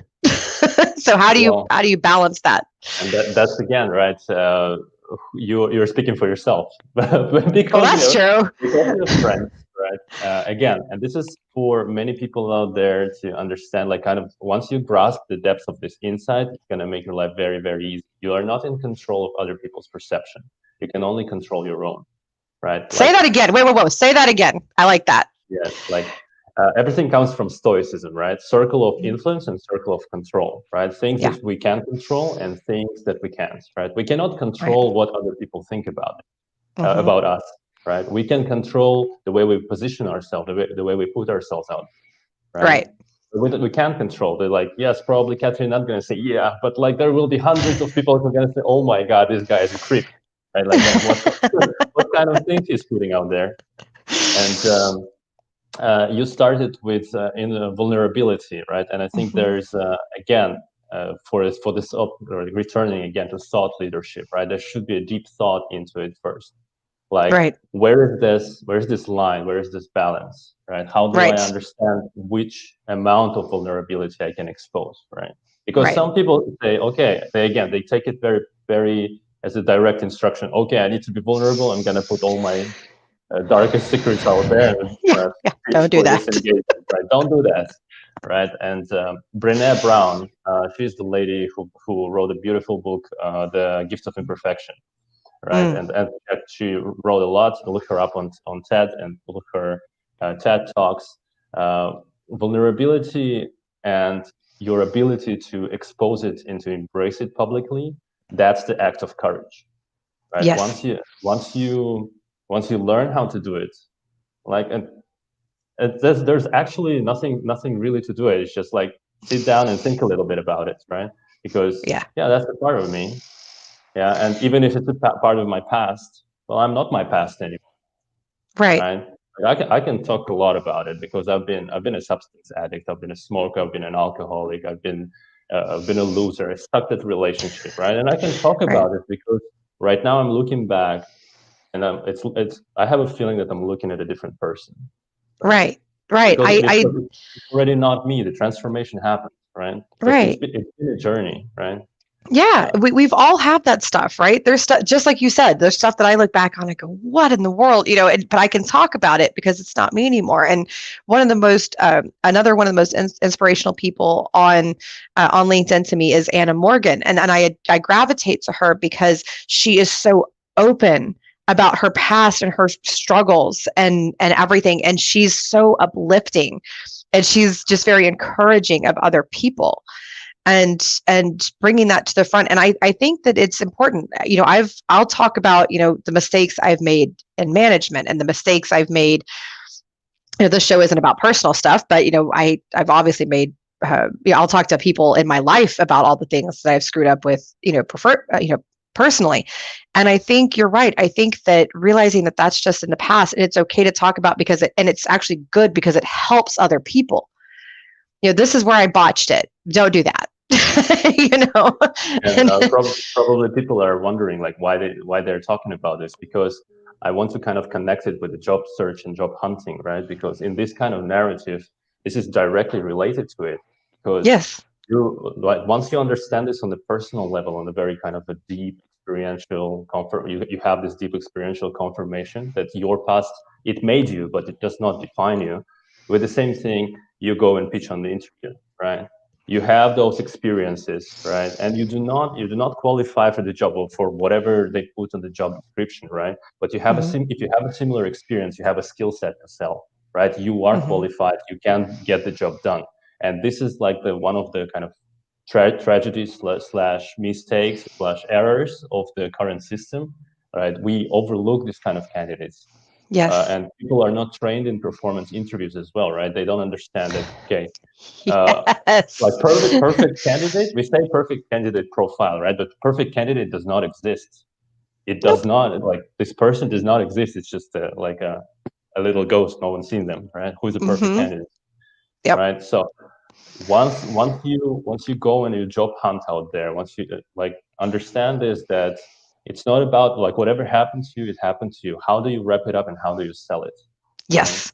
Yes, absolutely. And so if you've been laid off, if you have an employment gap, if you have If you got fired from your last job, it happens. I've been fired. Everybody's been fired. It's okay. Yeah. Just find a way, like he said, to present it and to share how you've grown from that and where you are. And also, folks, don't let the fact that you haven't gotten chosen for a position yet make you feel like you're not going to. Okay. It's just like, I say the same thing to people that are looking for love, right? Nobody's ever going to love me because I've just had 5 breakups. Well, everybody has breakups until they get to the right one, right? Very few people marry the very first person they ever date, So it's just a matter of trial and error, right? We're going to try this and try that, and then eventually you will find that right match. And if you pursue companies intentionally, I think you have a higher success rate. Finding companies that believe what you do, work on the things that feed your soul, that kind of thing. I think that you have a higher success rate. What do you think? I want to make this comment on, like, again, as much as the past does not define you, like your current self this is where the definition happens, right? People who will nurture and grow this ability to shift their identity and like this ability to redefine themselves, who they are, right? Like kind of, we say, I'm not a technical person. Yeah, like I'm sure, like I don't really understand. Like I can use the computer, I don't understand how it works, right? But if the moment I put this stigma on myself and I was just like keep programming myself, I'm not technical, I'm gonna believe in this, and I'm not gonna be technical, like ever, right? And I just caught myself like, why am I thinking this way, right? I need to think I can be technical, right? Like this 100%. ability, this learnability is going to be the most marketable thing in the future. And yes. Especially in the context of organizations. This is what I believe in. And I believe that all organizations in the future, they're learning organizations, right? These are the organizations that will be purposefully looking for people who are autodidactive and very, very good at it. Right? Yes. So yes, 100%. These kind of learning organizations, they're comprised by learning people, right? And this and this learnability, this growth mindset comes from this single point when you decide. If you say I can't do it, you can't do it. If you say I can't do it, you will find resources. You will find a way to do this. That's right. And you may do it your own way. It may not be how everybody else does it, but that's fine. But you will learn how to do it and you will figure out a way. I've had people tell me, I can't develop a website like you can. First of all, I am not a genius at it, but I learned. I just said, you know what? I'm starting out a business. I'm broke. I don't have the money to pay somebody else to do it. Bam. I'm gonna figure this out. I'm gonna do it. And I sat there and I taught myself, how to do it. It was really frustrating and really aggravating, but we did it. But I did it. And you can just, if you get something in your head, you can make it happen. You really can. Just get out there and find the resources. Use Google. Google can teach you so much. Google and YouTube, best friends if you're trying to learn how to do something. Absolutely. And since we're talking about personal brands and like putting yourself out there, I would say like kind of things that will guide you in life. This Buddhist wisdom, Buddha said, the first you choose the path and then the path chooses you, right? Like this kind of career launch, this is exactly how it started, right? You just thought, okay, it's going to be a one-time gig.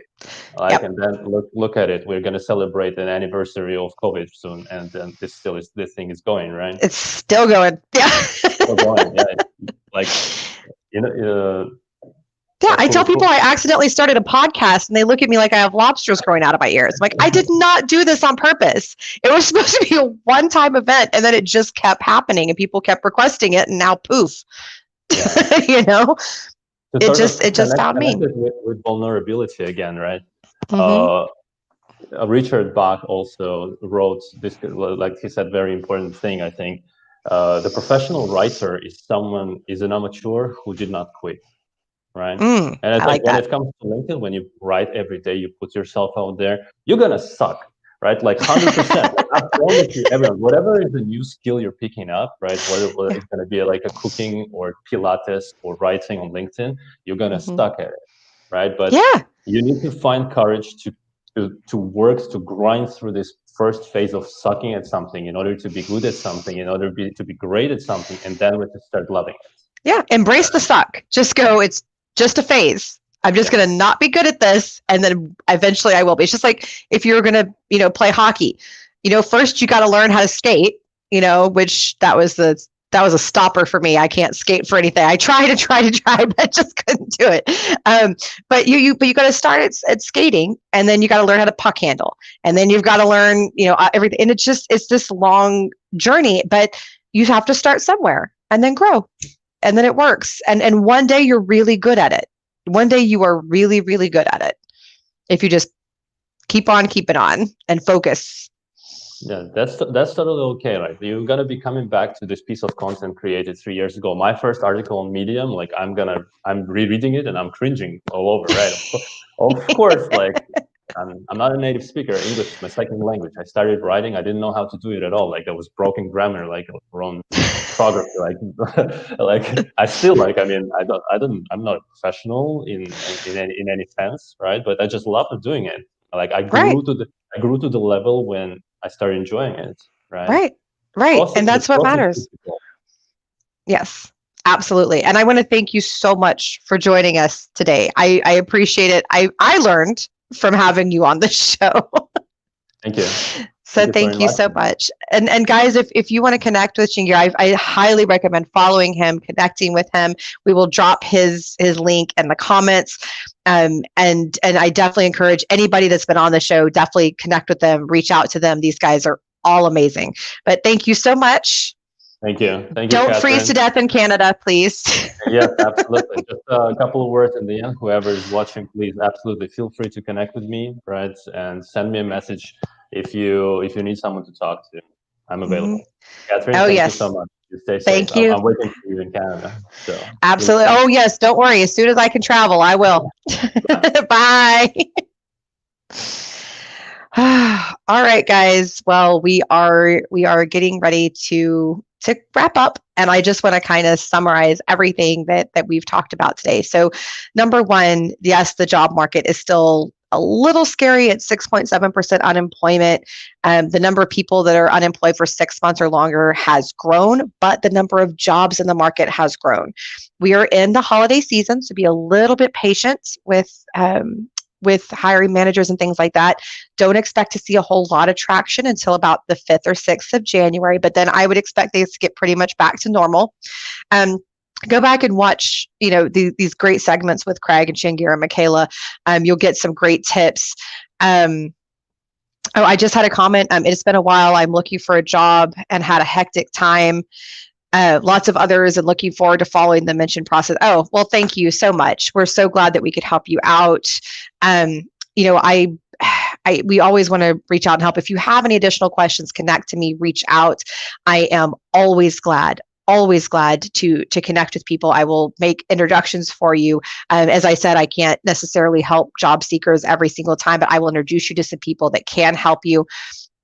I truly, truly appreciate everyone that joined us today on Facebook, on YouTube, all the guests. Everybody's been wonderful. But guys, just remember, brand yourself, get out there and be creative. Resumes are great and all that, but it's who you know, okay? And it's getting out there, putting yourself out there. Get creative, create an LLC and start doing some contract work. Start putting out content targeted towards the companies that you want to work for and tag them and their employees on LinkedIn. If you need some advice on how to do that, reach out to Craig or I. Either one of us would be glad to help you. Again, both of our LinkedIns are in the comments. And guys, I just want to tell you, we are on the upswing from this COVID business, okay? Professionally speaking, the job market is getting better. Companies are stabilizing. It is coming in the next couple of months. I think we're going to be seeing a lot of stability. And do be encouraged, guys. If you're struggling in your job search, you're not the only one, but I promise you will land. So that's about it for today. If you think of anything that you want to ask me, again, connect with me. Our next show is going to be about women in business. I'm really, really excited about that episode. I have some phenomenal people joining me. Also, some additional great people to follow. Kat Breet, that's Breet. Follow her on LinkedIn. Anna Morgan, Andy Cook, Andi Cook, Foster Williams, Trevor Houston, Craig Fisher, who is on the show, Alif, Alif Hook, HUQ. He is phenomenal. And a few others I can't think of right now, but I promise to drop the links later. Other than that, guys, have a Merry Christmas and we'll see you soon. Bye.